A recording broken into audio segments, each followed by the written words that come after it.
On est à Bordeaux, dans le sud-ouest de la France. On est là pour tester le Max Force Platine, le fameux gel. Et on va en profiter donc pour aller voir dans des appartements qui sont a priori bien infestés de blattes. On va regarder ça. L'idée c'est quoi? L'idée c'est de regarder les guides de bonne pratique du gel, ce qu'il faut faire, ce qu'il ne faut pas faire. On y va maintenant, c'est parti. Quand on arrive sur un site, la première chose qui est hyper importante et qui va être déterminante sur le traitement, ça va être le taux d'infestation. Il faut absolument savoir combien j'ai de blattes, enfin densifier cette population, ça c'est crucial. Donc je vais le savoir en regardant mes petites cacas de blattes, là, ce qui ressemble à du marc de café, évidemment des blattes vivantes qui se baladent, je vais retrouver peut-être des exuvies, les restes de mue, et je vais retrouver aussi des zootèques. Bref, tout ça, ça va m'indiquer, ça va me dire si oui ou non ma population elle est forte. Plus elle sera forte, et bien évidemment plus mon traitement sera conséquent, plus j'utiliserai de gouttes. Ici, on est sur un site qui est ultra infesté. Ultra infesté, ça veut dire que j'ai des blattes en plein jour.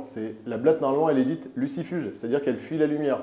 Donc rien que ça va me permettre de me donner une indication sur la densité de ma population qui est très forte. Les blattes germaniques, elle aura toujours ces deux petits traits noirs, ces deux bandes noires là sur ce qu'on appelle le pronotum. Le pronotum, c'est la partie du thorax en vue dorsale, entre la tête et l'abdomen. Donc ces deux bandes noires, à tous les stades, on aura ces deux bandes noires. Donc pour déterminer cette densité de population, il va falloir regarder tous ces points chauds qu'il y a dans une cuisine. Dans une cuisine, c'est sous l'évier, c'est les appareils électroménagers, derrière un frigo, ça va être derrière la machine à café, j'ouvre mes meubles, j'ouvre mes tiroirs, au niveau de mes charnières. Tout ça, c'est mes points chauds, tout ça, ça mérite d'être regardé, d'être analysé.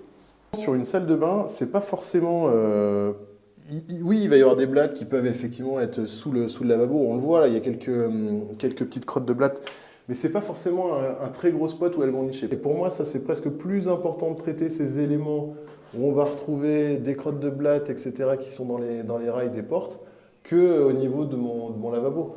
Là, pour moi, c'est vraiment le truc qu'il ne faut pas oublier, quoi. Ce qui est important dans une salle de bain, dans des toilettes, etc., c'est de voir cette partie gaine technique. On est dans un logement collectif, dans un appartement, et c'est ça qui va être important, c'est de pouvoir stopper sur des contaminations d'appartements qui vont être situés soit sur des mitoyennetés en bas, en haut ou sur les côtés. Ça, c'est ça qui est important aussi, hein. Voilà, on vient de faire donc un appartement qui était très infesté de blattes, qui était vraiment dans le cadre de notre protocole. On était sur une intervention suivante, on a essayé donc le Max Force Prime. Là, cette fois, on va vraiment aller essayer le Max Force Platine sur un autre appartement qui, paraît-il, est aussi très infesté de blattes. On va aller voir ça tout de suite.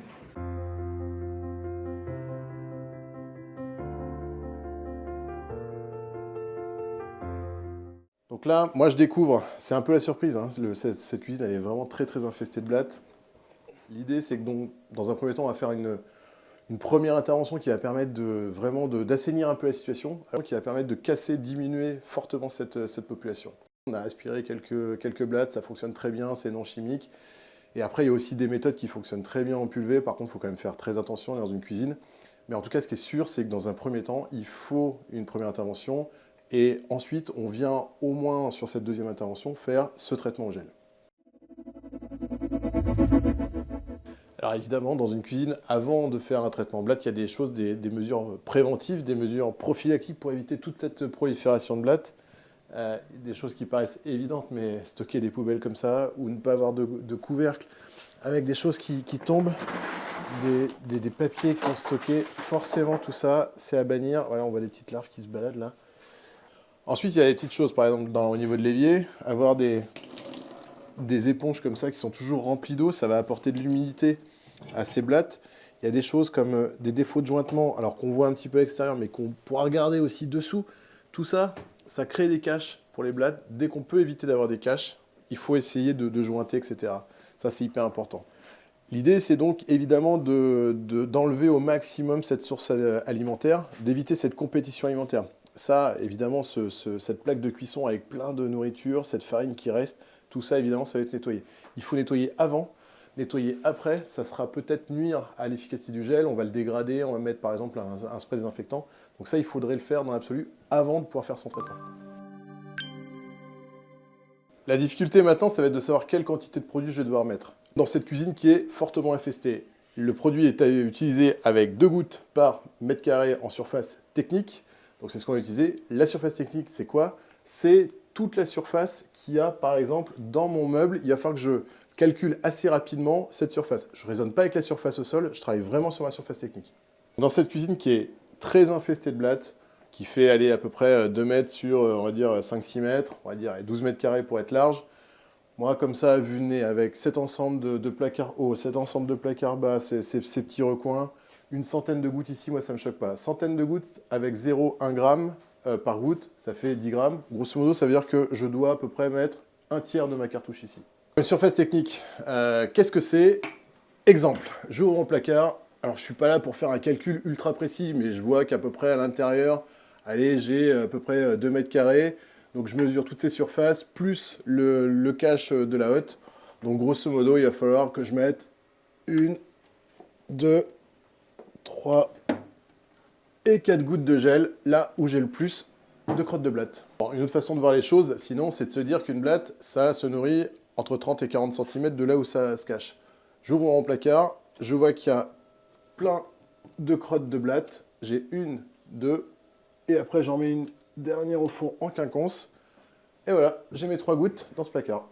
Donc là, je ne vais pas raisonner en surface technique, je vais surtout raisonner en linéaire. Sur le long de cette porte, j'ai des crottes de blattes. Et donc l'idée, ça va être de venir traiter vraiment là où j'ai cette forte densité de crottes de blattes, là un petit peu moins, et là de nouveau. L'idée, c'est ça.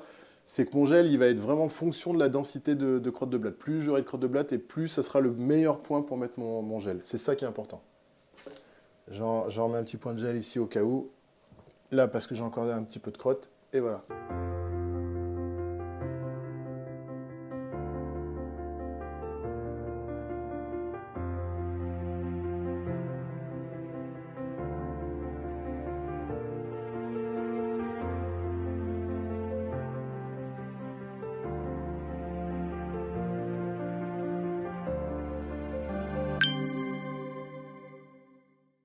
Donc cette goutte, elle fait 7 mm, ce qui est la recommandation technique du Maxforce Platine, à savoir une goutte de 0,1 g. Donc on est quand même sur une goutte qui est plus grosse qu'un autre gel qu'on connaît tous très bien.